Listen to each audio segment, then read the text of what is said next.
Alright. So. Alright, so we're doing PvZ Heroes, of course. No one expected this, because obviously I haven't played this game in like half a year. Well, actually less than that, because I just played it a few days ago when I was trying to out a new deck. But I am confident enough to say, at this point, that I am never going to do a PvZ Heroes stream again, with the exception is if someone manages to make a deck that is going to be stronger than Heal Mid-Rose or Space Stars on the zombie side, okay? So someone makes a deck better than Heal Mid-Rose on the planet side, or someone makes something better than Space Stars on the zombie side, we're going back to the PvZ Heroes, okay? But as for the foreseeable future, I think this will never happen. Because I think I have truly solved the meta once and for all, and I think the meta is never going to change basically from now forward, right? Heroes that are gonna suck are gonna keep sucking, and heroes that are gonna be good are gonna keep good, okay? So, this is gonna be the last PvZ Heroes stream, on this YouTube channel. Obviously, this is the first and last PvZ Heroes stream on YouTube, but if you guys haven't checked me out before, I did stream PvZ Heroes on Twitch, but I switched over to YouTube streaming because more of my audience is on YouTube, so I just switched to YouTube, you know, pretty obvious choice. So, very obviously, we're gonna keep going. Okay, so this is the last PvZ Heroes stream, because I do not think there are going to be any more new decks that are going to be really coming out that I'm interested in covering in, because it's like, okay, it's going to be some new Brain Freeze deck that's going to be slightly better than the last Brain Freeze deck that still sucks. Like, I'm not going to make a video about that. So, this is the final video of PvZ Heroes for my channel. I'll be uploading this, edited without the stream, into the long video section in this main channel. Yes, I know it will get like absolutely no views, probably like only a couple of thousand, okay? Nowhere nearly as impressive as something like Bruno Mode or Bruno Mode EX, okay? I know that for sure, but I just wanted to make this as a tribute video for the last PvZ Heroes stream, and I put this as a send-off. So what are we doing as a send-off to PvZ Heroes? Obviously I'm not gonna play the game, because there's no point in playing the game when I'm at rank 1 right now. So instead, I'm just going to be talking about the best decks in game for each and every hero, like last year in 2021.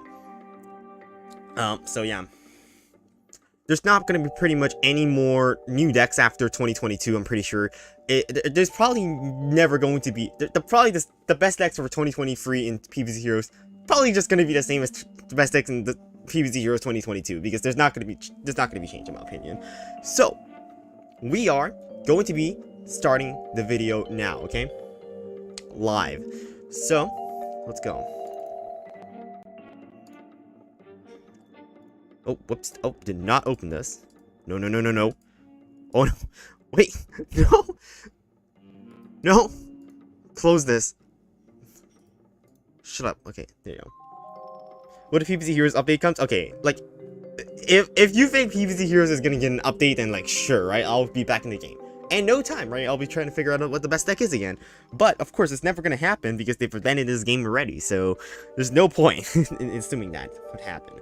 So, I think it would be really foolish of me to think that this game would get updated, because it probably would never, right? Like, just focus on Marvel Snap. Marvel Snap is the hot new deal.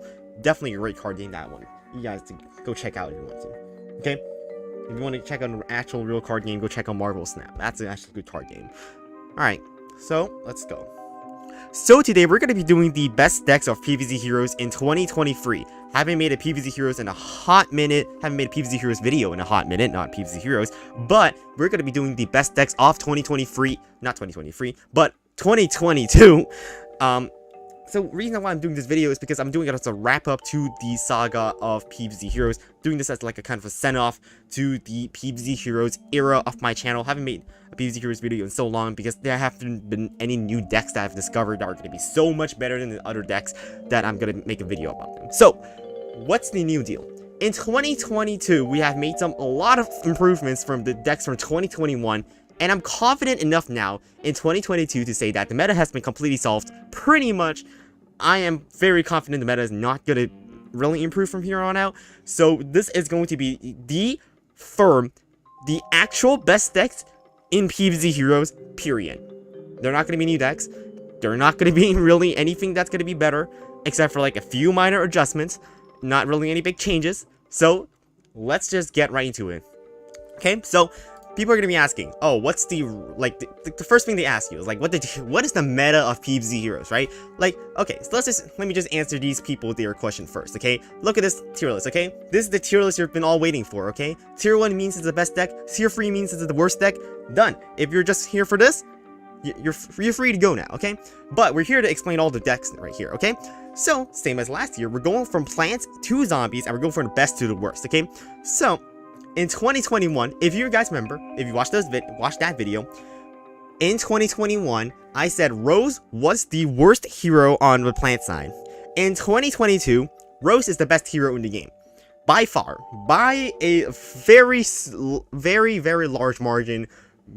Heal mid Rose has completely broken the PvZ Heroes meta, and I think this is the best deck in the game by far. If you want to craft a deck in PvZ Heroes, it's got to be this deck right here. So why is this deck so strong compared to like the previous Rose decks? So let's explain now, okay? It's basically the same deck list I gave in the best decks of 2021, but only that with the caveat that we now actually have actual testing data to back up that this deck is very good. So, the reason why this deck is very strong is because it has a very anti-aggro bottom end. What does that mean? We have Pepper MD and Catch a Mechanic and Lil Buddy. We are running the so-called broken turn 2 4/4 combo. So what you do is you take some damage on turn 1 against whatever your opponent plays, and when your opponent damages you, on turn 2, you just go Pepper MD into Lil Buddy. Your opponent basically has no way of removing this unless they're like smash sick or fruit kick. If they fruit kick you, you're profiting because you get the Lil Buddy still on the board, and then you get the fruit back, and you get to use the Lil Buddy with the Rescue Radish next turn if you need to, or you just block whatever they played on the first turn with the Lil Buddy, and that's perfect. If they committed to Aerobics Instructor or whatever, you play your Pepper MD and your Lil Buddy, you're gonna up-trade that whatever card they play on turn 2. No matter what. Basically guaranteed, right? So this combo is just absolutely broken in my opinion, and it makes the deck very, very strong. Because they can abuse the Lil Buddy in so many ways in this deck, it really ties up the whole deck together. You're running Primal Sunflower instead of Primal Pea Shooter, very importantly, because as Rose, you do not really have those strong turn 2 plays that really back you up after the turn 1 maybe control with Lima Pleurodon or Primal Pea Shooter. Usually the problem with Rose is that you play your turn 1 as just a control card. Let's say you play your Lima Pleurodon or your Primal Pea Shooter on turn 1 to front whatever, like Command or Grave Robber, I don't know, all those crazy aggro 1-drops. You front those, and then on turn 2, what are you gonna do if they just play a 1-drop and a Bungee Plumber? Look at the options that Rose has, okay? We have, like, okay, doesn't survive the Plumber, doesn't survive the Plumber, nope, nope, nope, nope, nope, nope, nope, nope, nope, nope. None of these survive against Plumber. So why bother even having a turn 2 when all your 2-drops suck, right? All your 2-drops suck. So you just ignore turn 1, play Primal Pea Shooter in another lane, and then you can play Catch a Mechanic on turn 2, or Rescue Radish on turn 2, depending on what you have. And that's much better because you want to skip the turn 2 because the turn 2 plays are terrible, except for the Pepper MD, which are already running in the deck, and we're running through. So we're going to go for Catch a Mechanic or Rescue Radish. So that makes it even better. And we're running Primal Sunflower, so we ignore our opponent's turn 1 play because we want to play in their lane, because obviously we don't want to front opponent's command with a Primal Sunflowers, so we're just taking more damage in the early game to activate our Pepper MDs. So that's perfect, right? So in the top end now, we have very strong early game.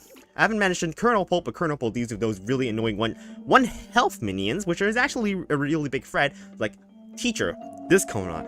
Those little 1-cost cards often ruin you because they are the ones that can out-tempo you in terms of the early game, but because you're running Colonel Pulp, that helps them slow those decks down like Trick Mech or Guard Burn. So that's perfect. In the late game, this also provides us like a free fodder for your Elder Brain or your Cob Cannons, which is absolutely fantastic. In the top end, why are we running the Solar Strength Fruits? And most importantly, why are we running 4 Brainanas and 1 Dark Matter Dragon Fruit? The reason why we're simply running Brainana in Rose is because Brainana is so strong with Rose. Because you think about it, with Brainana, if your opponent passes, Brainana is awesome, right? You just delete all 6 of their brains. If your opponent plays a mid-sized minion, let's say they play a Captain Flameface and like leave 3 brains over for like a Bungee Plumber or Fruitcake or some like mission play, you play Brainana, you trade that Captain Flameface or whatever they play on that turn, and then they basically do not get to play their trick, and you're even, and you're actually stalling the game out for you, which is better because plant decks always stall out better than zombie decks, because when zombie decks run out of steam, plant decks have a huge advantage because plants get to play second. So, that's awesome. If your opponent commits to a big minion, what happens, right? You have your Ashikato Pit to punish them. You have your Cob Cannon to punish them. You have your Rose Powers to punish them. So you can't really commit against Rose either. So with the Brainetta, it really ties up everything together so that you force your opponent not be able to commit any big minions, or pass, or play a mid-sized minions. So they basically are just completely screwed, no matter what, right? So they're just screwed no matter what if you have Brainetta with Rose like this. And that's why this deck is the best deck in the game, which is completely uncounterable except for one deck. Except for one deck that specifically is designed to counter it, which we'll get into on the zombie side later. Okay, so this deck is just completely uncounterable by any measure. If you guys want to watch the gameplay of this deck, it will be linked in the video description below and in the pinned comment in the video. Okay, so if you want, so that's basically explanation of the deck, right? You have Cob Cannon basically to kill whatever they commit. You have Ashikato to hit them with the strike throughs and finish them off, and this is just how the deck works. Basic, right? So this deck is the best deck in the game by far, and if someone makes a deck better than this, feel free to show it to me. Feel free to show me your deck metrics, not against ranked, against actual decks that I'm going to be showing. So thank you everyone, and let's move on to the next deck. Alright, so the next deck for plants is actually going to be Citron. Citron's still as strong as ever. This deck is the best Citron deck right here. It's the same deck list, I think, as last year's deck list, which is my version of elusives. So this deck originally came from the term elusives, which is the idea that your opponent, you stack up your damage in the water lanes. I pretty much explained this already for the 2021 video. It's still the same deck. It's still very, very strong because you're able to commit so much tempo into the board and press your opponent so good that you can really power through your opponent, either through the Jelly Bean, which is absolutely perfect. With Jelly Bean, you can put it in the water and cover one of your small beans in the water to get a really nice stat stick in the water while bouncing off their big play like a Space Cowboy, and hanging them. So you're also running Shrinking Violet because running both Jelly Bean and Shrinking Violet allows us to counter big minions and small minions. And the most important thing about Shrinking Violet is people do not understand that Shrinking Violet is not good as a control card. Using Shrinking Violet as a control card is really poor because your opponent has the initiative to just play whatever they want, spread out their power, and just not play around the Shrinking Violet. But if you're like a deck like us, we're just pressuring so many things. We're piling up the Guardian package, right? We're piling the Forget-Me-Nuts, the Photosynthesizers, the Triceratops on the board. They have to front your multiple minions because you have your Forget-Me-Nuts that are making their tricks cost so much more. They have to front your minions with small minions of their own, therefore making Shrinking Violet a very good card here because it unblocks all those lanes that they're trying to stop with Forget-Me-Nuts and Triceratops. So that's the reason why Shrinking Violet works really well in this kind of deck and not in the Rose deck, because the Rose deck is trying to control your opponent, right? And they can easily play around it by just spreading their power board. But if you're pressuring yourself and you use Shrinking Violet to unblock your opponent's little chump blockers, that is absolutely perfect. Okay, and that's why this deck is also very strong. We're also running Cool Beans as a little bit of tech against the Gravestones, but also very, very nice because it's also a bean, which activates because of Admiral Navy Bean. Also another fodder for your Jelly Bean. If you're just playing as a free cost free, it's still fine. It's not that bad. It's not that great. It's not that bad.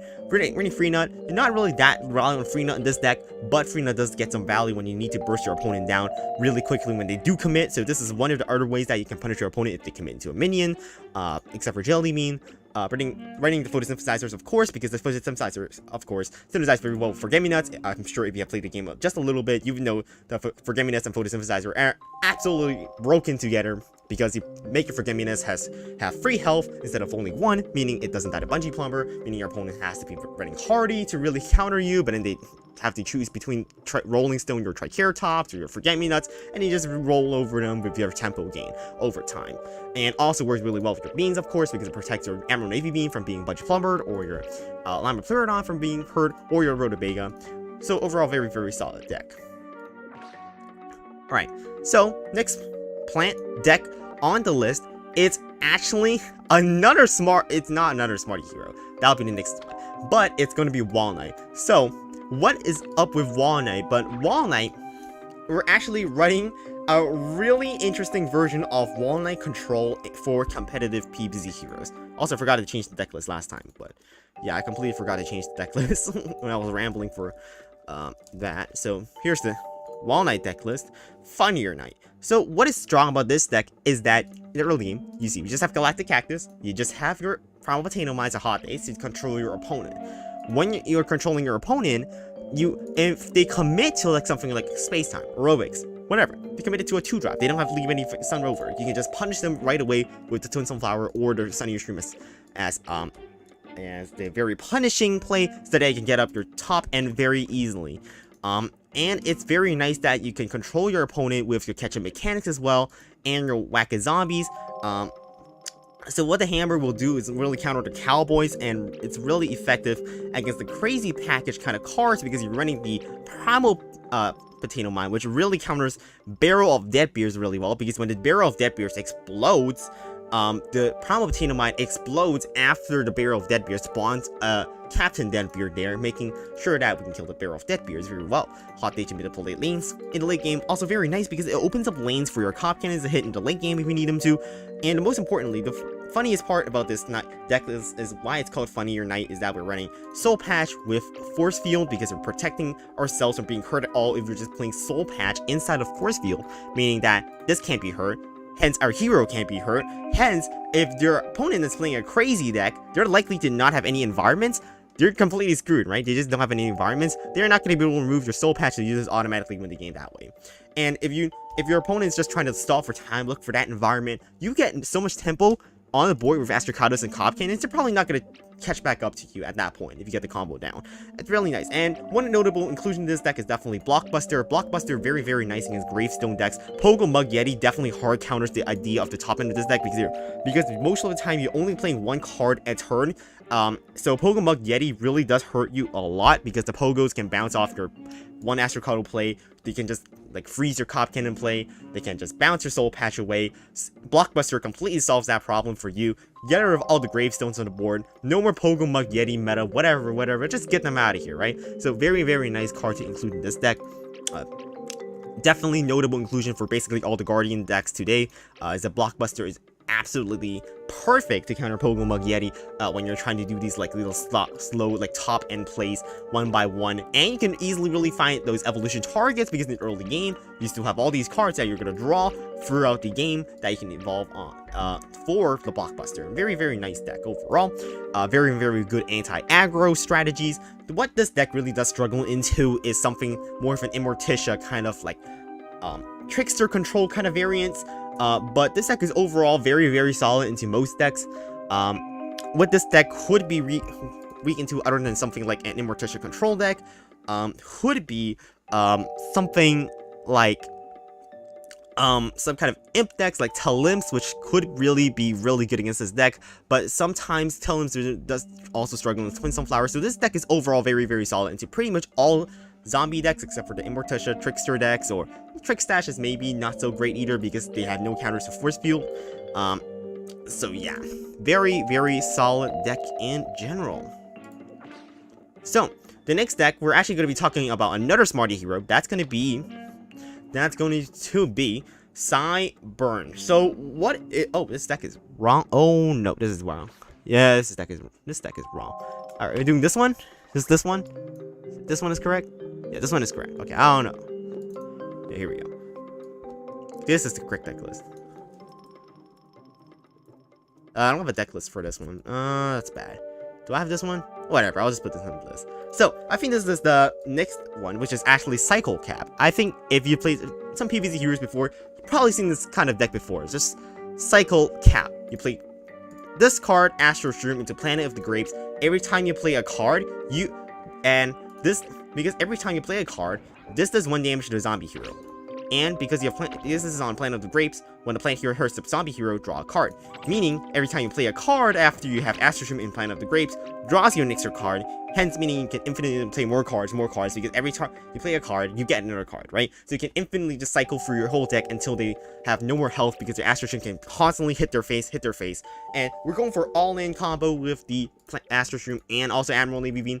Traditionally, in the DB versions of Nightcap, Cycle Cap kind of versions, they don't run Admiral Navy Beam because they think it's a little bit too unreliable only to have Admiral Navy Beam and Lamoplerodon, it's only like something like cool beans or like jelly bean. But one really important thing is that including these beans, meaning that we have more agency to have the Planet of the Grapes cycle combo, because otherwise running those little like random one cost generically good cards like Blooming Heart is probably never going to win the game for you as Nightcap.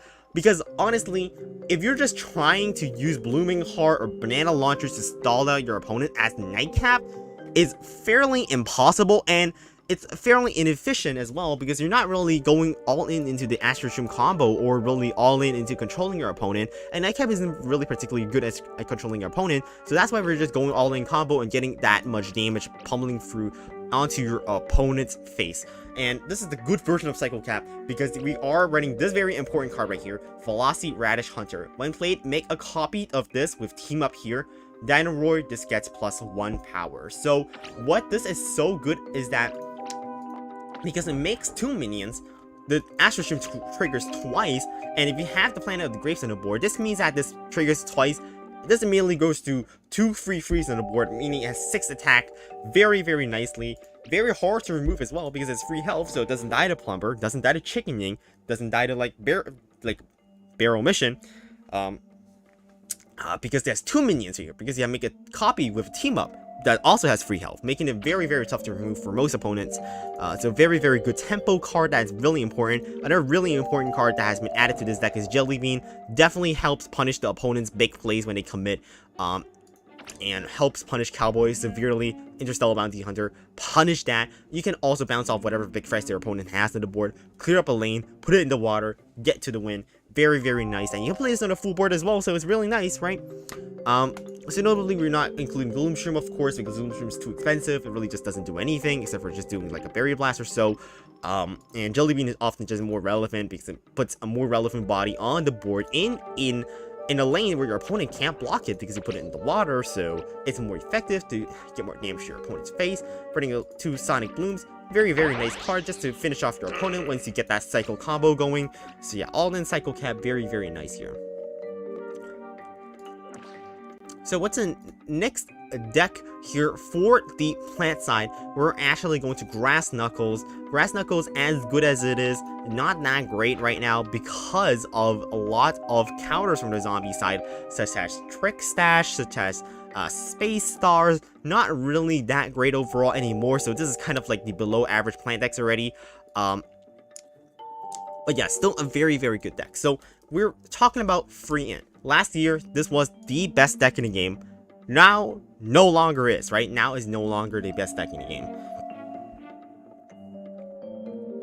So we're running the Guardian package, of course, running FryEmUp nuts with the Galactic Cactus and Triceratops. So it looks like your standard Grass Knuckles tempo deck. The reason why this deck is so much more stronger is because we're running Blockbuster now to counter the Pokemon Yeti Mug, which I have previously explained already with Funnier Night. Very, very important. Running Garlic still to get up good trades, protect your minions.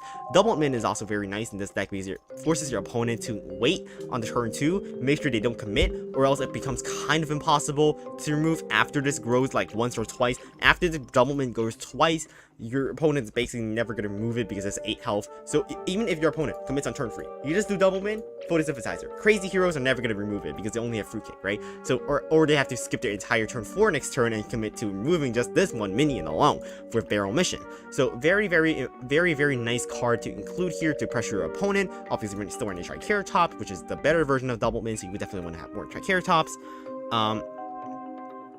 So running Black IP to punish tricks, as well as the FryEmUp nuts. Very, very strong tempo deck overall. Has a good matchup against Guard Burn, the crazy package kind of esque decks.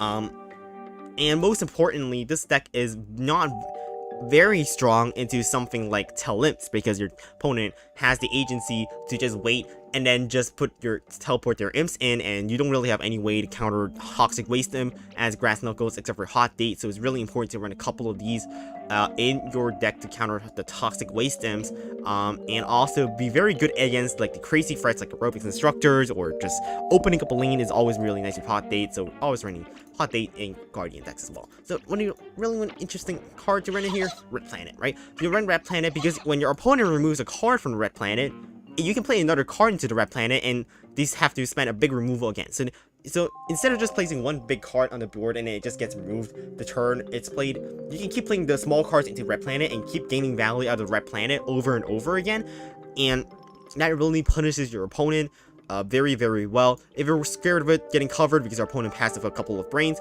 that's perfectly fine, right? Because you have your FryEmUp and your black-eyed peas to punish them for passing, and you develop a really nice strong tempo and you just don't need to play red planet, right? You just don't play it. If you somehow drop both of them when you only have 2 in your deck, then, well, that's just unlucky, right? So that sometimes happens because it is a card game, so variance does happen. So if you unfortunately draw into both of these, then just unlucky day for you. So that's free and over. We're going to be talking about the next plant deck, which is going to be Captain Combustible. Unfortunately, the reason why Captain Combustible has no longer really been that much better in the competitive play is because Captain Combustible relies on your opponent hitting your block meter and giving you that block charge. So what do I mean by giving you that block charge? Usually, Repeat Moss wins the game, right? Because obviously, I think everyone knows this. You just play Repeat Moss and then play Blazing Bark on it. Plant gets +4 power. Repeat Moss does 6 damage. You play another trick. Repeat Moss does 6 damage again. You do 12 damage to your opponent's face. They lose instantly to Repeat Moss combo. Sure, everyone knows about the traditional kind of Repeat Moss combo with Captain Combustible, but hasn't actually heard of the reasons why it's not good, right? The reasons why this deck is no longer that much greater in competitive play is because most zombie decks have switched to a more combo-based top end instead of actually developing a lot of tempo in the early game, hitting you a lot so that you get your powers. Because a lot of zombie decks now are relying on getting those OTK combos that Captain Combustible really can't interrupt. Because Captain Combustible is only really good at developing that little bit of tempo like your Blooming Hearts or Click Peas or Black Eyed Peas, and not really good at responding of your opponent and interrupting them from doing their combo. For example, one combo which absolutely destroys Captain Combustible is you just play Graveyard Cowboy. Captain Combustible has no ways of removing Graveyard Cowboy unless you get exactly Split Pea, Puff Shroom, and you still take 4 damage, right? And you spend 2 cards. Not great. Like, there's no one card that in Captain Combustible just counters Cowboy. And if you put it in a Gravestone, your opponent now, like, Captain Combustible now can't just do Berry Blast with another removal card, and it becomes so impossible to remove, and it's just really bad for Captain Combustible to deal with. And more importantly, Captain Combustible really is not fast enough to beat to win with Repeat Moss, because your other zombie decks are actually usually faster, like Trick Stash actually win usually faster than Captain Combustible. But what is Captain Combustible really good against is something like not really particularly anything in general, but it's really good against ladder because obviously your opponent's hitting you a lot. You're getting that Repeat Moss combo very consistently, so it's not really a deck I really recommend you to play because it's not really that reliable. But yeah, overall, honorable mention cards include Banana Launcher. People usually don't run this card. I usually don't run this card either because this card kind of sucks. It just like start of turn getting Banana Bomb. Just extra steam for you, going for more combo based for your Repeat Moss. You're running Onion Rings here, not just really to get your Puff Shrooms up by to a 4/4. 0 cost 4/4 is obviously very, very strong, but most of the time you're actually doing this for the Repeat Moss to get up by 2 power. If you get a Repeat Moss up by 2 power, you can do the combo Repeat Moss without using the combustible tricks. You can just do it with your Banana Bombs. So you get 4 attacks. No, not 4 attacks. I mean 4 damage attacks at once with the Repeat Moss without needing to get Captain Combustible signatures or Embiggen, right? So, what is the important thing about this deck is that Split Pea, obviously, very nice. Does 1 damage to the plant hero before combat, meaning that you get more block meter charge, leading to you more likely to get your Blazing Bark, more likely to get Embiggen. Pretty sure everyone understands the Repeat Moss combo already, but the rest of the deck is basically supporting that. Because you're drawing more powers, obviously you're holding the powers, not playing the powers immediately, means you're drawing the cards. So Velocity Radish Hunter gets bigger when you do draw cards, so it synergizes really well with Banana Launcher, and also drawing the tricks from your superpowers with Split Pea. So very, very nice card. Still, I already explained when I was talking about Sideburn, very hard card to remove, so even more extra synergy in this deck as well because you're drawing cards as well. So very, very nice. Running Puff Shroom, of course, because it makes a good trade in the early game. You can play Blooming Heart plus Puff Shroom to free trade a Con Man on turn 1, which is really, really nice. Running some Click Peas, of course, very, very nice when you do draw 2 of them, so you get that turn 2 free, 2 free frees on turn 2, which is absolutely perfect. Black Eyed Peas to punish tricks, and that's gonna be it for Combos.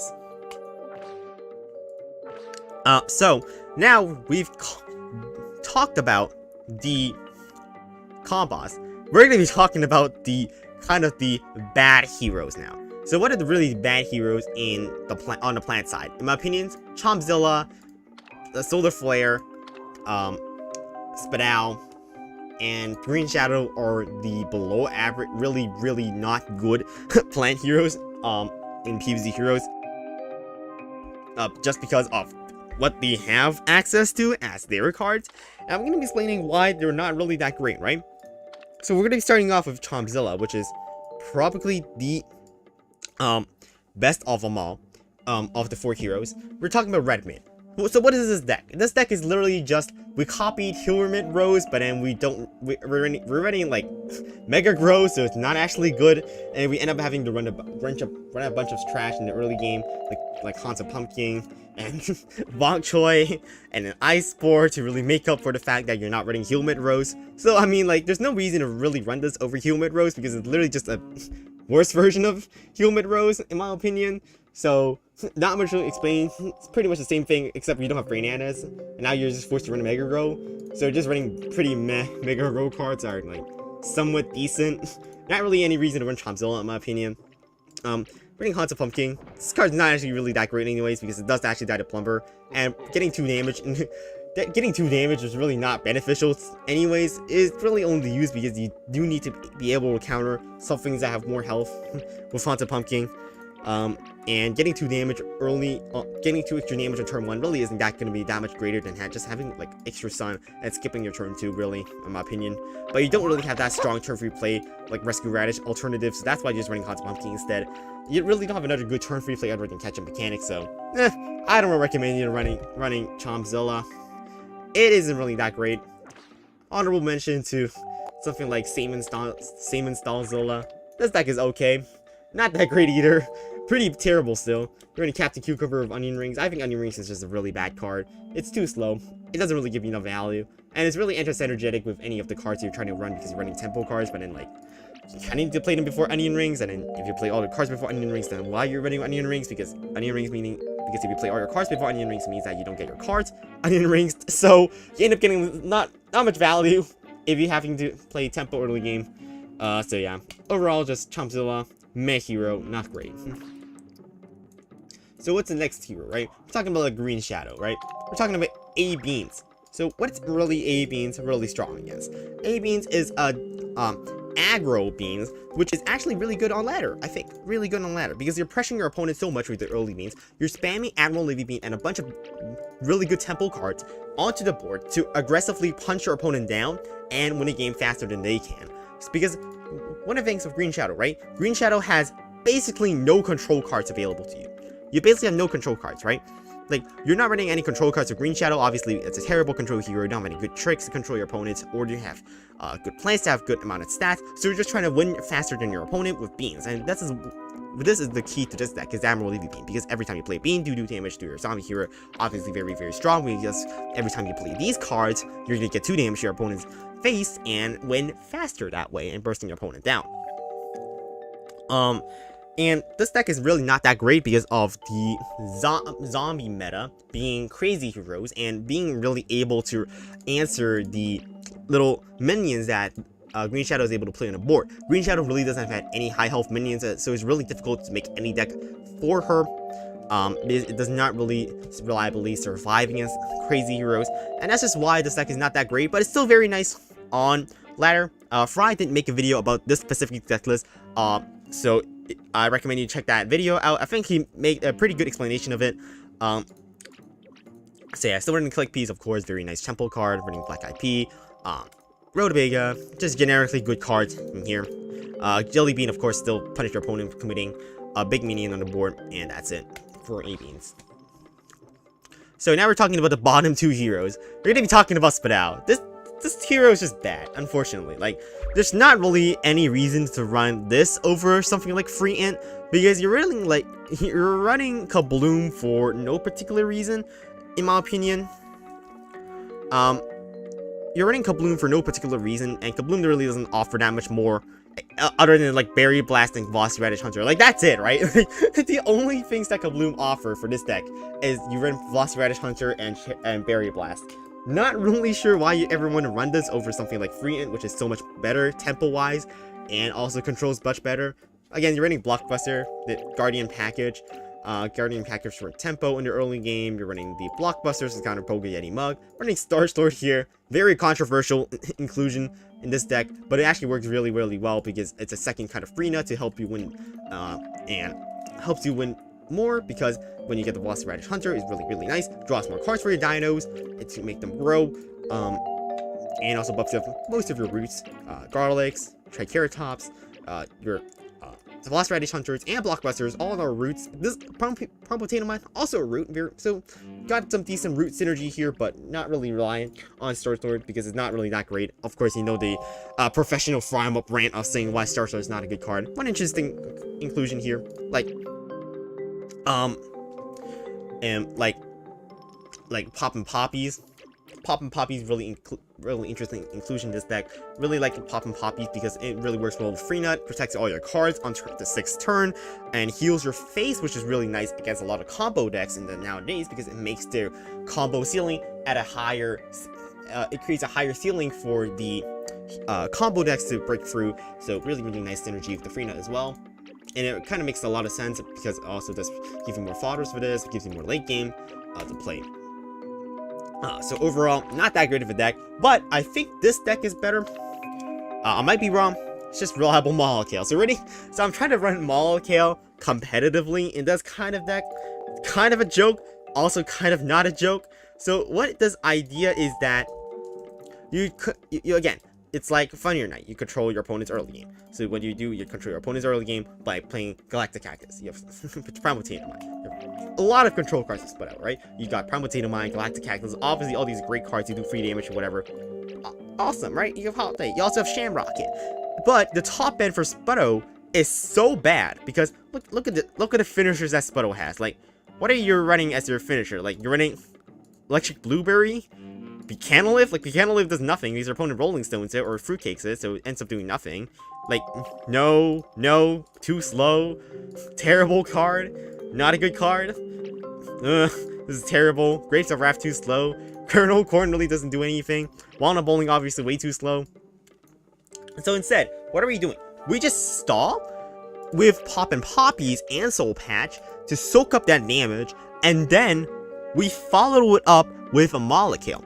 Why is it so good with Molekale? It's because when you play your Poppin' Poppies, you only get a 4/4 and free little buddies, but when you Molekale, you transform this little 6-cost card into a 7-cost card, which then becomes much more valuable than a 4/4 when you transform into a 7-cost card. You have Grapes of Wrath, you have Soul Patch.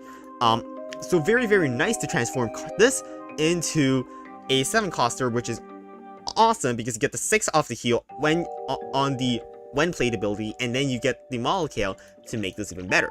You also have the Soul Patch because when you absorb all that damage that you're playing Soul Patch on that turn, it's most likely not dying that turn because of course this is 10 health and armored. Very, very tough card to remove for most opponents unless they have Rocket Science, which is not a very commonly ran card. So usually survives the turn it is played, but not survives the next turn. So when you soak up all the damage, you Molekale the turn after you play Soul Patch, after it soaked up all the damage, transforms it into an 8-cost card, and then you end up getting Colonel Court or Dark Matter Dragon Fruit.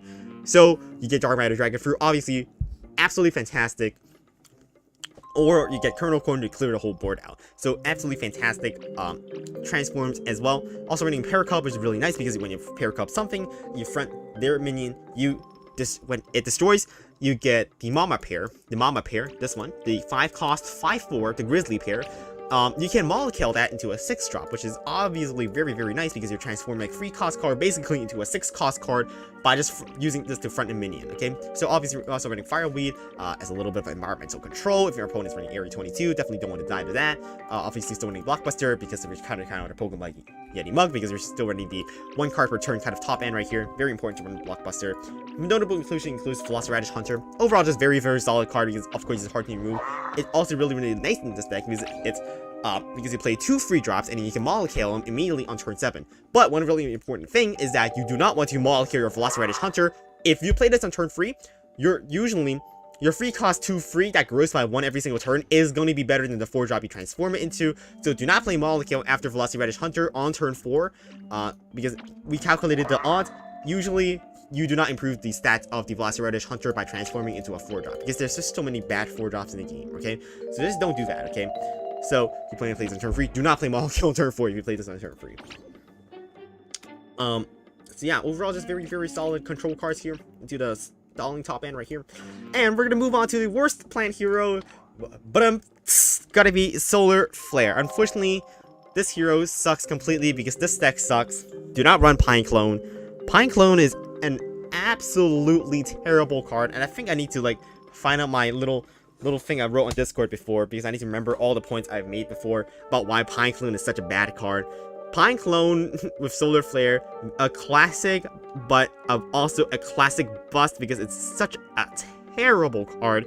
So I do have a written explanation that I need to remember. So this card is straight up banned because it owes to the fact that you could have run because you have to run so much garbage to make it useful that would otherwise not be so useful with all your other cards in the deck. So look at this. Because you're running Pine Clone, you have to run all these like little small minions that end up not being very good with your other cards in the deck. Like, it doesn't really synergize with like Astrocado. Like, why are you running these together? Like, no. When you just don't draw Pine Clone, you end up getting a bunch of trash, right? Like, you don't get Pine Clone, you just lose the game, obviously, because you just end up getting a bunch of trash that is impossible to win the game with. You're not winning the game with Shroomper 2 and then nothing else, right?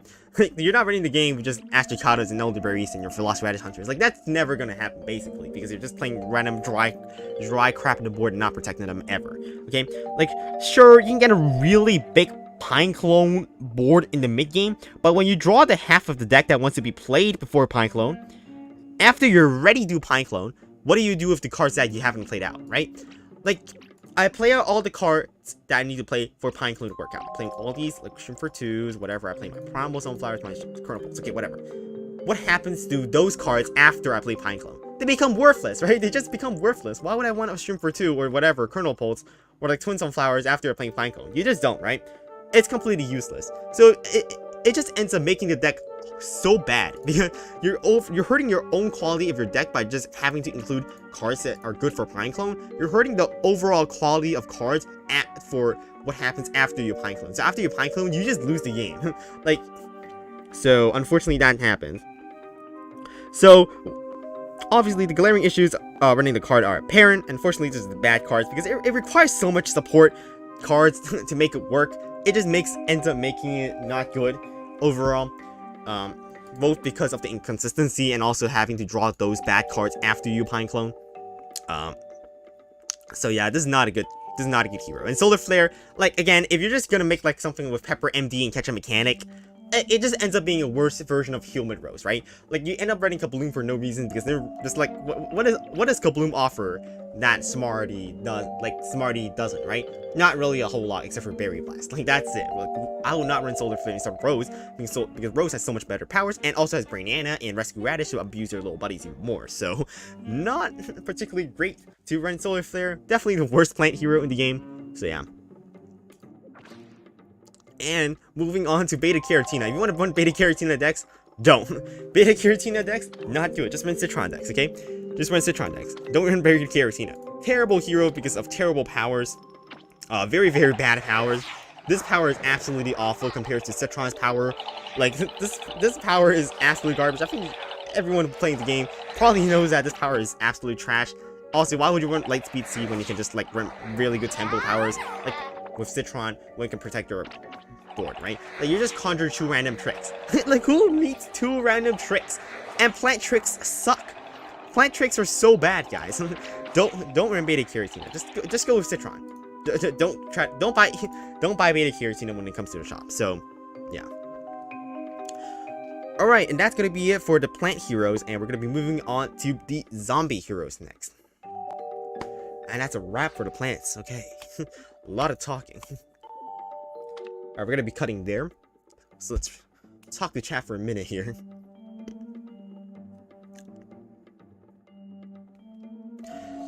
Why is this the last PvZ Hero stream? Because I don't think there's gonna be any more new decks. Because I don't think there's gonna be any more new decks after this. Also, we're gonna be try to finish off the zombies real quick because we're gonna be watching the World Cup, right? Everyone's gonna be going out to watching the World Cup, okay? Argentina versus France. And yes, I just made a brain freeze deck. It's called Quinjet Dino. I'll explain it later. Anyways, let's go.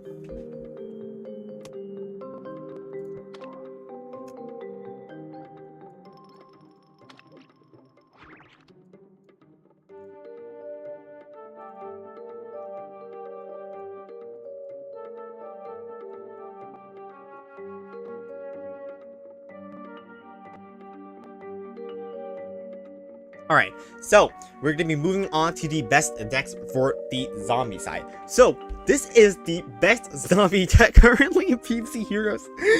It's incredibly funny, but Dr. Spacetime has made its way up into the best zombie deck right now in the game. That is going to be Space Stars. So why is this deck called Space Stars? It's because we have Dr. Spacetime and Space Cowboy. We have binary stars and the stars of the Quasar. So it's spaced stars because you're running the star, because the stars are the cowboys, okay? Like you get it? Space stars, okay?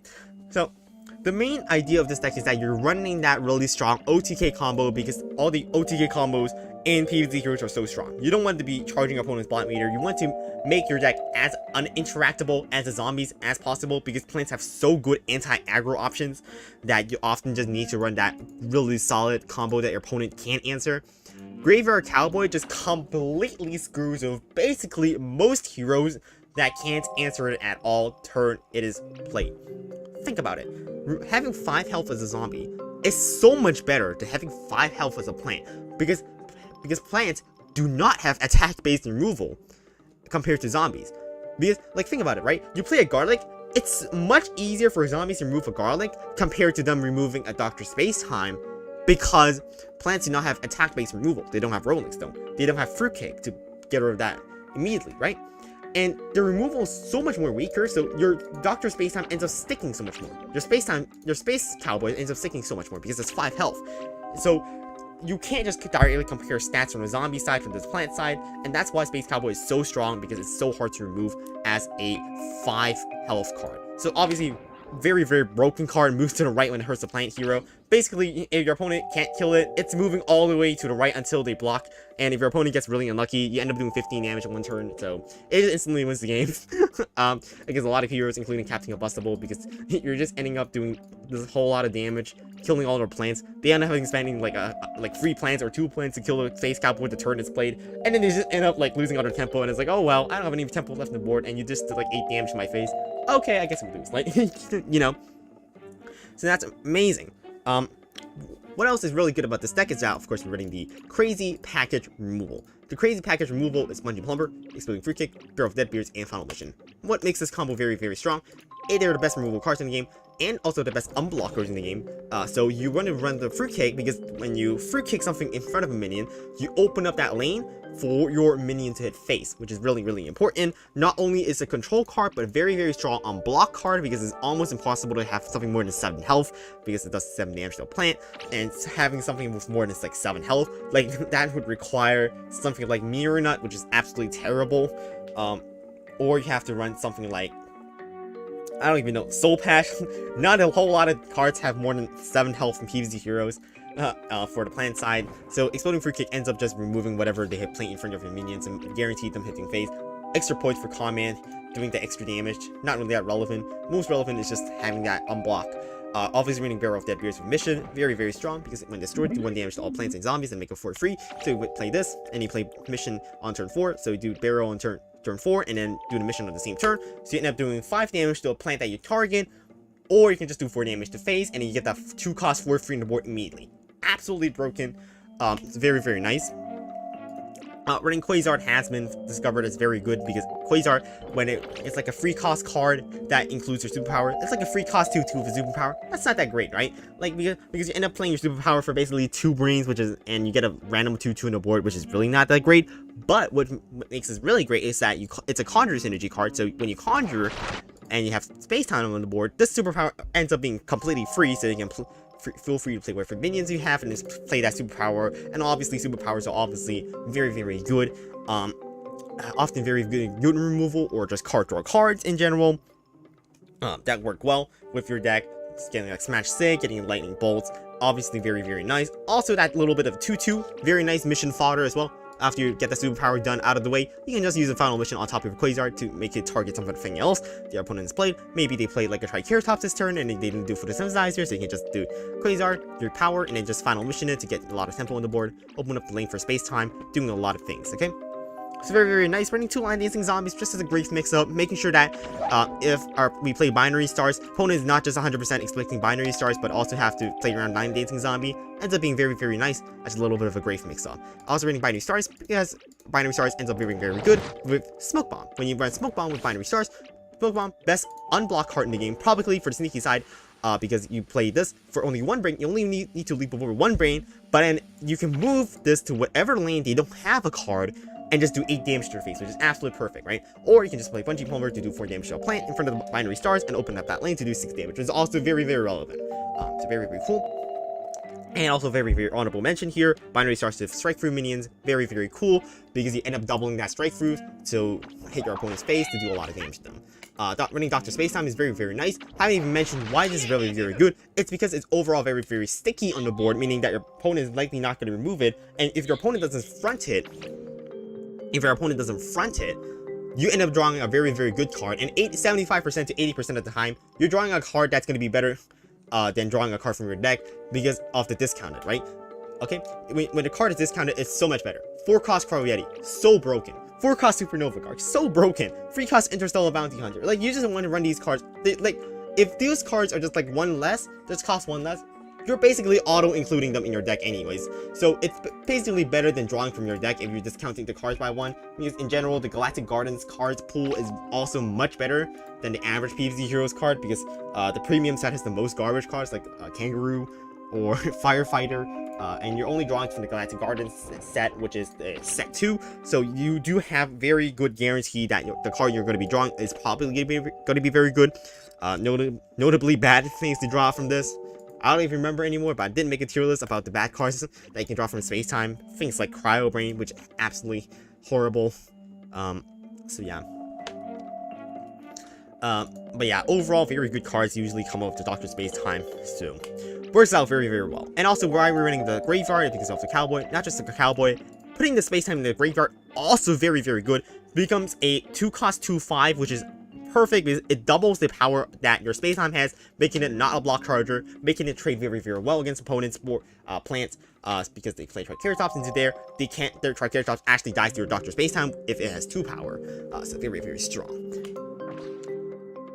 So that's the best zombie deck. It's with Infinity, but the next best zombie deck is going to be Trick Stash. So this is my favorite deck, quote unquote, basically.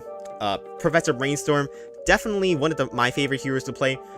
This deck is extremely fun. Trick Stash is basically the best trickster deck in the game. So usually, you just run a bunch of control cards with Trickster, right? You traditionally go with something like, okay, we want to run Cryo Brain, Beam Me Up, and like, okay, guys, like, all these are tricks, right? We run Rocket Science. All of these tricks combined with Trickster. Okay, like, that's fine, right? Trickster control. But it's not that strong, because your opponent can just play Forget-Me-Nuts or Black Eyed Pea and then just completely ruin your game plan, because you're not going to be able to control them anymore because all your tricks cost so much more. That is when your mustaches come into play. Why is this deck so strong? Is because you're able to stick this mustache waxer onto the board and clog up those lanes, doing a lot of chip damage to your opponent's face, and then also getting your tricks more efficiently. The reason why this is so important is that you are able to develop a nice little bit of a chump blocker board that's going to be hard for your opponent to remove, while developing this allows you to play more tricks, and because the plumbers are actually mustaches. It's a mustache trick, so you're able to keep playing plumbers. You're also able to keep playing cards because of Dance Off, or also makes 2 mustache cards, and also Eureka, also a mustache trick. So you end up playing it. This ends up enabling you to play more tricks, while also developing a very nice board. Obviously running Grave Robber, very strong card in this deck, because with Mustache Waxer, it becomes a 0-cost 2/2 Bullseye, which is absolutely amazing, and your opponent has to respond to it. If they ignore it, it's bullseye damage, so they really just keep on taking that chip damage. And of course, you're running Quasar again, because Quasar's in Mustache, throws your Mustache Waxer by 1, also gives you a nice trick for your tricks to boost up your Trickster, or just draw more cards. Thunder Razor, very, very important card in this deck, because Thunder Razor means that you have more chances to draw into your Waxer combo. And more importantly, you're also running Final Mission, because you want to Final Mission off those little useless minions that are going to be losing trades, like Quasars or your Barrel of Deadbeards, into getting more control over your opponent. And very important, and less importantly, Barrel of Deadbeards also summons a Captain Redbeard, which actually is also a Mustache zombie, so it also grows your Mustache Waxer by 1 more health when you explode the barrel. And one very important interaction is that when Barrel of Deadbeards explodes and your Mustache Waxer is at 1 health, it doesn't die, because this gains 1 health from the fact that a Mustache zombie was just played, meaning it does not die when it has only 1 health to a Barrel of Deadbeards, which is actually sometimes game-changing. Also very interestingly running Guard-Throwing Imp. This is just a generally good card with Professor Brainstorm, because you have Teleport. You teleport it in front of a lane with 2 minions like Velociraptor Hunter or Shrimper 2. A lot of decks are really swarming on the plant side, because they're relying on team-ups to protect them, like Garlics, like Free Nut lanes, or Pine Clone lanes, or just Shrimper 2, or just they're playing, like, they have a Kernel Pole and another card on Heights. You can just throw this in, and it will make 2 Gargantuars for just teleporting it in, which is actually perfect, right? Because it's a cheap version of Guard from Guard, but you're not really relying on the Guard 6 damage necessarily from the Guard from Guard. You're only relying on the fact you get 2 Gargantuars, which is actually really nice, just for a 5-cost card, because I can rely on this on teleport. So overall, very, very nice. Of course, Trickster gets up very, very cheap when you are able to keep playing those tricks, because their Mustache Waxer allowing you to mana cheat to play more cards than you are supposed to be able to. So yeah, absolutely perfect deck. Definitely my favorite, most fun as well, because it has a very, very nice high roll as well. Also gives you a lot of, also very high variance gameplay, and very, very fun overall. If you don't want to run Gark Throwing Imp, you just throw in 1 more copy of Quasar and 1 more copy of Grave Robber. That'll do perfectly fine as well. I understand why people don't want to run this card, because it kind of sucks when you don't have teleport and your opponent's not actually having a team up lanes. But you can just throw in Quasar and Grave Robber. Will still be fine, right? So yeah, absolutely great deck. Trick Stash definitely tied with the best deck in the game right now, Space Stars. So we're gonna be talking about the next deck here. Next deck is actually going to be what is the next deck? Wait, I need to look. Alright, her next deck is actually going to be Tal-Imps. So very interestingly, this is Tal-Imps. Very hard deck to play. Definitely do not recommend most beginner players to play this deck. Very difficult to play, because you have to leverage the idea of how to save your brains for the tricks phase to teleport in your imps, or leverage between having to play your imps just dry. So what is strong about this deck is that you're running an imp deck, so you're running Imposter, Neutron Imp, Imp Throwing Imp, Toxic Waste Imp, Imp Commander. All of this makes sense, right? But the reason why this is so strong with Huge Giganticus is because we're running the Brainy class, meaning we get to use Teleport and also Teleportation Zombie, meaning we get to leverage the idea that we can just teleport in cards that are deadly, because Toxic Waste Imp makes all our imps deadly. We can just teleport whatever imp into the board and get that deadly effect and kill your opponent immediately. Absolutely amazing idea, by the way, because your Toxic Waste Imp is so unanswerable in a lot of matchups, and you can teleport into Toxic Waste Imp to protect it from being removed the turn, so your opponent ends up just all their cards just die because they front your imps, and then they lose all their cards. And absolutely amazing. And also you abuse Teleportation Zombie, which is one of the best cards in the game. Very hard to remove card. Very, very strong ability that you can play zombies when it's time for tricks. Absolutely perfect, because it switches the whole dynamic of the game by allowing you to place second as zombies instead of first. Also, notably including Space Cowboy. It's not really the ring condition, but it still does Space Cowboy things, as previously mentioned with Space Stars. Zomblob is a really interesting inclusion in this deck, but it works really, really well. Zombie Evolution just gets +1 power for each brain you got this turn, meaning the meaning that you're able to actually play that blob on top of whatever like small minion that you play on the board we were in, because you playing swarming the board with those little one brain minions, or just have informing imp to swarm a lot of minions on the board. You can end up just playing a blob on one of these minions that usually does not get fronted, and just do a bonus attack and finish your opponent off by like turn 5 or something like that, because it ends up getting 6 power already on turn 5, which is absolutely amazing when you teleport it in.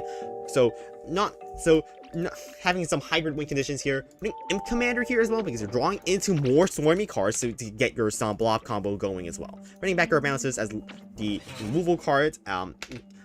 This is very important against Solar Strike Throughs, because you can't block Strike Throughs without actually removing them all over the board, because usually, okay, your opponent plays Triceratops, I can just clog it the lane with an Imp Throwing Imp, I can clog the lane with a Neutron Imp, with a Imposter, whatever, right? But if they play a Strike Through card like Elderberry or Ashikato, you end up not being able to remove it, so you have to have backup balance to counter that instead.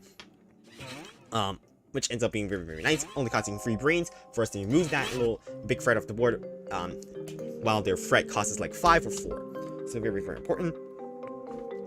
I think that's going to be it for Tal-Imps, but not a recommended deck, because it's very, very hard to play. So yeah. This is going to be Tal-Imps complete. So the next deck I'm actually going to be featuring here is going to be the Immortitia deck that I've been mentioning a lot. This is going to be OTK Trickster. What is this deck right here? OTK Trickster, really utilizing the idea of having that really strong combo on the last turn of the game. And what do you do? It's a standard Trickster control deck, but because we don't want our opponent to block our Trickster shot, we're just actually running this with Area 22 and Lurch for Lunch to do 20 damage in all in one go. So what we do is just we teleport Trickster into Area 22. This does 8 damage Frenzy, and then does 8 damage again in the attack phase. So it does 8 damage when played, and 8 more damage in the attack phase. And then we end up just having to do another Trickster for 4 more damage and win the game. And just free shots. We win the game in free shots, or we can just have Intercell Bounty Hunter hit their face once, and then the next turn they have to front the Intercell Bounty Hunter unless it's just passing for no reason, and we just get ahead resourcefully by just getting funded razors. So it doesn't matter if they somehow pass into Intercell Bounty Hunter and just ends up hitting their face twice, charging the block meter up. But it's most reliable just to actually hit their face only 3 times in one game, so that you can just get the clean win with Trickster very, very nicely. Obviously, if your opponent Cali rolls, you lose the game, unfortunately, but it's just PvZ Heroes in a nutshell. Opponent Cali rolls, you lose the game. It does happen sometimes. It's called a card game. It's PvZ Heroes, so you gotta deal with it. Very, very strong against a lot of decks, because this deck is able to leverage the idea that you're not really charging their block meter. They don't really get to answer anything, because you're not actually really developing any tempo, so you're exploiting the fact that a lot of plant decks are now running heal, so if you're just not playing any minions on the board, you're not going to be healing anything, so all the heal cards just end up sitting dead in their hand and doing nothing. And this is the one deck that does counter heal with Rose, because you're not putting anything on the board that's going to hurt their minions, and that's why you're running Beam Me Up as well, instead of something like Cyborg, because when you're running Beam Me Up, you get to control with the last state on whether you're hitting their face or not, and you don't want to hit their face, because if they hit their face, then you're letting their Pepper MD grow. So that's why it's very important to run Beam Me Up instead of Cyborg, because they don't want their opponent to be able to just pass turn 2, let Cyborg hit their face, and they just get a 4/4 Pepper MD immediately, get to play the heal cards. So very, very important for that. This deck also notably loses to Triceratops, but that's just Immortitia in a nutshell. You can't counter Triceratops, but otherwise it works out pretty well against any non-Guardian stuff, because you do have a lot of small removal. Nibble is very, very good in this deck. -1/-1 is actually, you know, not that great at unblocking your opponent necessarily, like a Bungee Plumber. Bungee Plumber straight up removes a minion off the board, right? And then you get your and then you get your zombie on your side to hit their face. Nibble is a much better control card, because because you -1/-1 or something, you make that a block charger, so you get more powers to play more tricks to control your opponent's other cards. So you can end up nibbling something like a Click P to make it a block charger and let it keep hitting your face, and then you get more powers. So that's really nice. Definitely very good card in this deck. Extinction Event, of course, very, very nice. Playing against -2/-2. Same idea as Nibble, making things block chargers, clogging their lanes up. Very, very nice.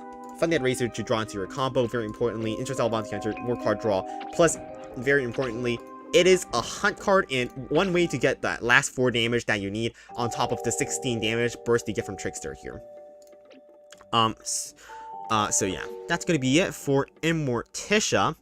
So we're gonna be moving on to not the so great zombie decks, but are still pretty decent. We're gonna be talking about Electric Boogaloo. We're gonna be talking about Binary 22. This deck is not particularly great for ladder, but I still want to mention it.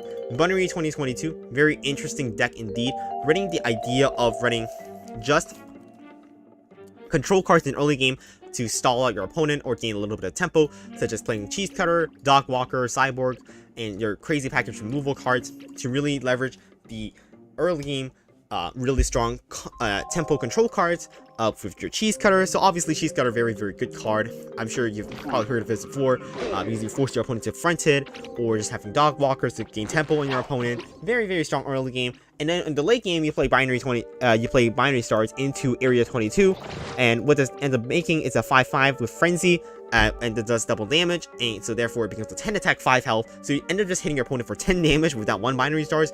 You probably just win the game immediately on the spot with that, because you end up doing a lot of chip damage with your other cards, probably from your using your final missions onto your opponent's face, or doing plumbers, or just hitting your face because your opponent has a good curve with Cyborgs.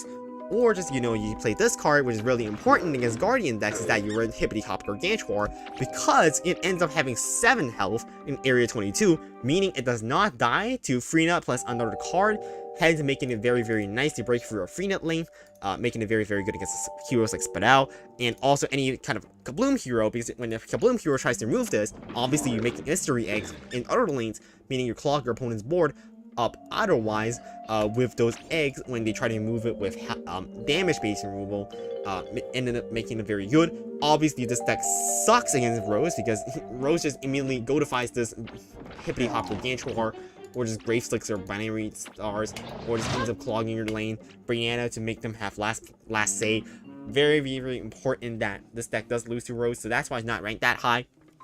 It's also not that great against something like Elusives, because Elusives can put more tempo into the board in the early game to out-tempo, outstat your little crazy removal things with Forget-Me-Nuts and Photosynthesizers and the Beans.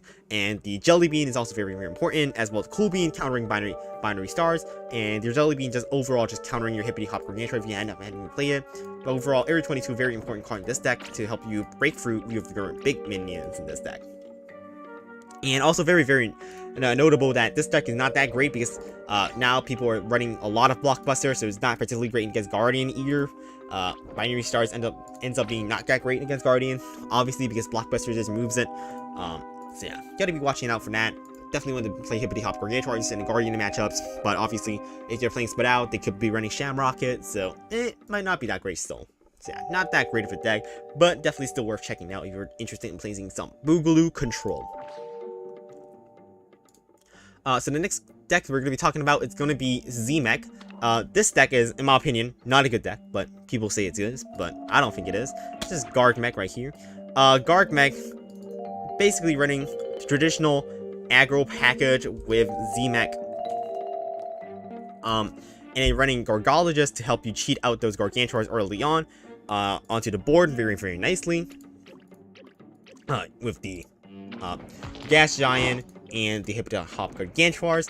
But the reason why this deck is very nice is because you get to leverage this card right here, Zombat's Wrath, which is a free cost card, which is also a Gargantuar trick, meaning you get to play this on turn 3, and you get to play a Zombat's Wrath for only 1 brain, which is absolutely great for controlling your opponent and keeping that Gargologist alive on your board, on your side. So very important that you have this together with the Gargologist, which ends up making it a very good card, making it much better than something like running Gargologist with Neptuna. Obviously, Zombat's Wrath is very nice here. So overall, one of these aggressive 1-drops to help up develop that little bit of tempo in the early game, solve the opponent, and also running this crazy removal package, of course. Running 4 of these now because it ends up working really well with your Gas Giants, because you end up able to do this on your gas giant to do 9 damage to your opponent's face immediately, instead of having to wait your opponent to destroy it to win the game immediately. Alongside your bullseye chip that you did in your early game that your opponent can't deal with. Obviously, this deck loses to Rose. Obviously, this deck also loses to Guardian, so that's why it's not that great right now. Guardian has very, very good anti-aggro tools like the Primal Potato Mine and Galactic Cactus and FryEmUp to slow down the tricks. FryEmUp notably just screws up your Gargologist on turn 3 because you can't play Zombots Rife anymore after that, or play Bungee Plumber or one of your Z-Mech powers to protect it. So it ends up making Gargologist not a very good card if you're going against Guardian. Also not very good against the Smarty decks, because Smarty decks are generally running Jelly Bean to remove your little big minions if you're not having the value to play your Gargologist early on. So if you're not high rolling with Gargologist into 2 Gargs, you're not really surviving against Jelly Bean. So that's one of the problems as well. And Aerobics Instructor, obviously, not a very strong card anymore in the meta due to being very, very good turn 2 punishes for Aerobics Instructor, including Twin Sunflower. Pepper MD is able to counter this very, very well if you play the card on turn 1. So it ends up making this deck not so great anymore, and that's why I don't really like this deck. So yeah, below average. So the next deck that I'm going to be talking about after Z-Mech is going to be Super Brains. So we're talking about Super Brains, like, why is it so much worse than like a huge Giganticus, right? It's actually because of the powers that you have. So instead of having Neutron Imp, you end up having to run a Leprechaun Imp because you don't have any environment in this deck, right?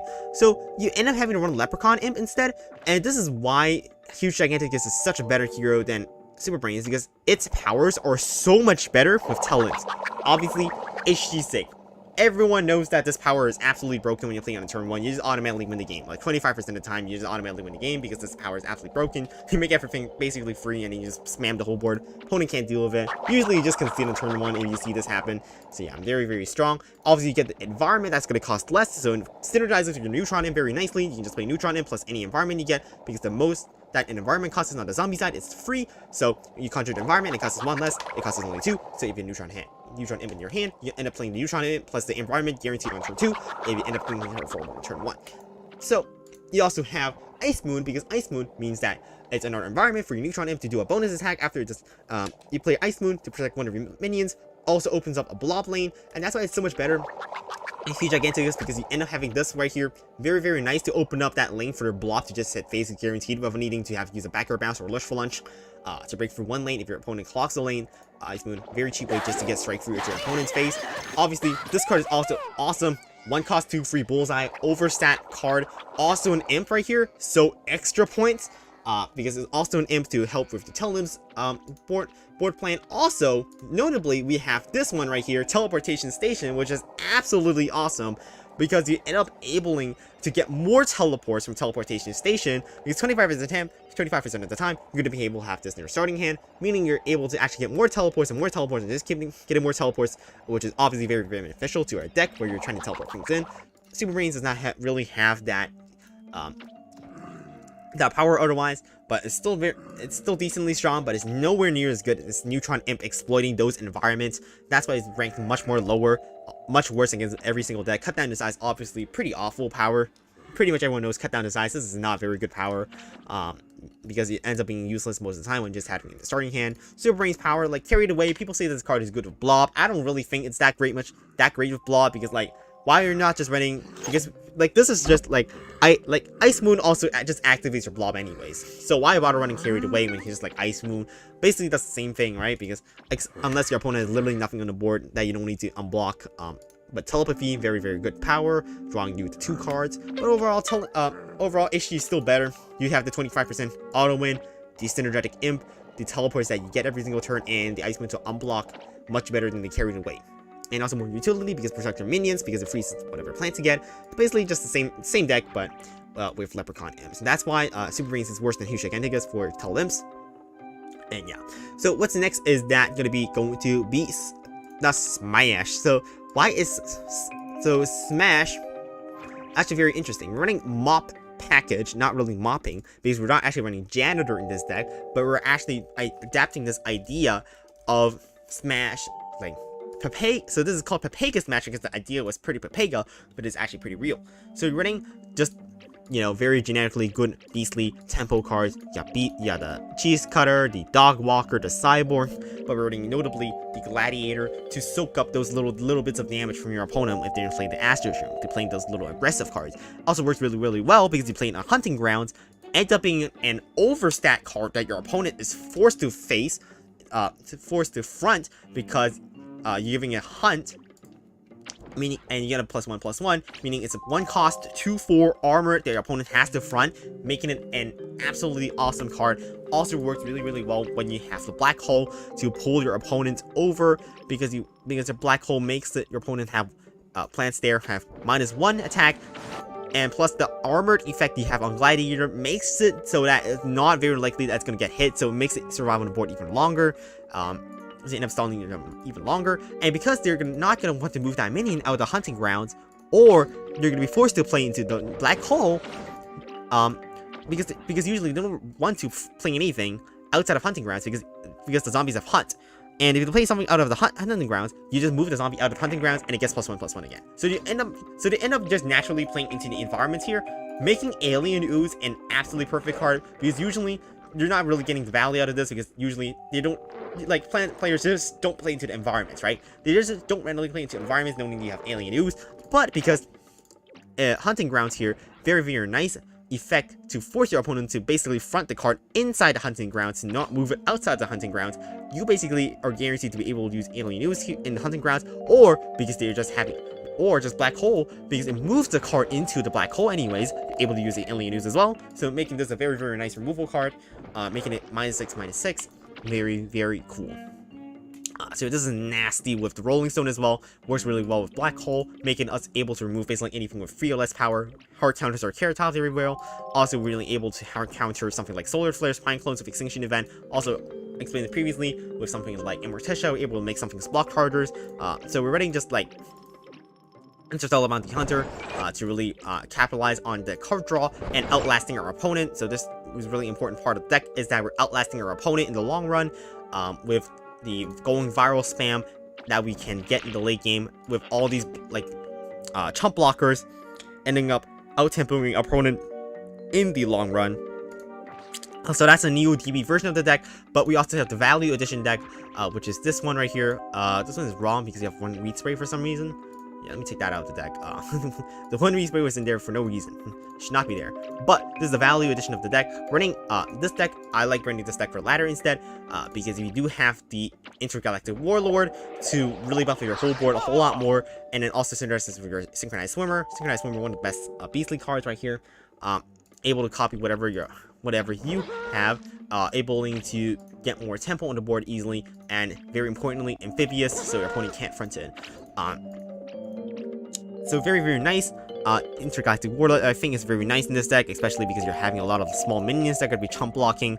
So you're forcing your opponent to basically front all those little minions that you're playing on the board. Very cool card to include. And that's going to be it for the Smash. And now we're going to really move on to the bad heroes. Okay, Poggerazzi, unfortunately, right? Like, this is just not a good deck. Just not a good deck, unfortunately, right? You're just running the idea of the combo Poggerazzi. So obviously the main engine of this deck is going to be your Paparazzi Zombie.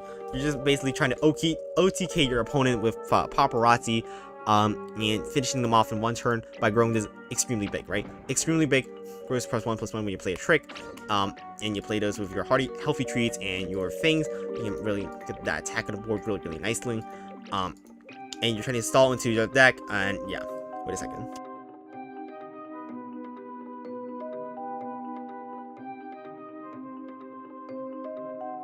So this is really nice, because you do have the Funded Razors to draw into your combo more consistently, but overall it's just kind of a meme deck. Nowadays, it doesn't really work well into pretty much anything. So yeah, running this to protect your Paparazzi, I guess. More detailed explanation in the full Poggerazzi video. But you're really just comboing your way up and winning the game.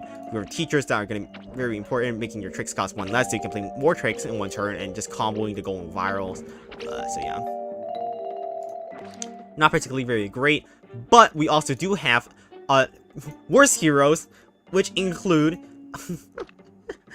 which include Neptuna and Brain Freeze. Unfortunately, they just suck because everyone is now running Blockbuster, so it ends up being that all these decks just completely 100% of the time die to Guardian. Not really anything to talk about this, but like, this just 100% of the time dies to Guardian decks, unless you're playing against Elusive, because this Black Hole hard counters Elusives. Like, it's just not good anymore, just because of Blockbuster alone. Rose also hard counters them, because Rose has better top end than Pokemon Yeti Mug, able to cop cannon your cards really efficiently. They're able to play more efficient in the late game than you, so they win in the long run against Rose. So yeah, just not great for Neptuna or Brain Freeze in general. Brain Freeze definitely the worst zombie hero in the game. This is the deck really I came up with, which is called Quinjet Dino. Quinjet, if you guys don't know, Marvel Snap card, ongoing ability that all your cards that didn't start in your deck cost one less. Basically, the idea is basically that because the cards you conjure cost one less from space time or your cheese cutters, you're able to capitalize this idea with your Mondo Bronto. Because you play Mondo Bronto in a later lane and one of the cards in the earlier lane draws a card, your Mondo Bronto just ends up hitting face guaranteed because and it grows, so very, very nice. And you unblock the lanes for free. So that's the one card I found out was okay, but this deck still sucks. Definitely the worst hero in the game still, and running the Graveyard Cowboy still. So yeah, that's going to be it for the best decks of 2022 for PvZ Heroes. Not sure if I'm ever going to make a new PvZ Heroes video ever again, because there are not going to be more new decks in my opinion. Decks just, like, and that's just going to be the meta solved, and that's just my opinion. But yeah, I hope you guys enjoyed the last PvZ Heroes video ever, and the last PvZ Heroes stream ever, and I'm now going to go off to watch World Cup, which I've already missed 3 minutes off. But thank you everyone for watching, and I'll see you guys in some Brutal Mode EX in the future.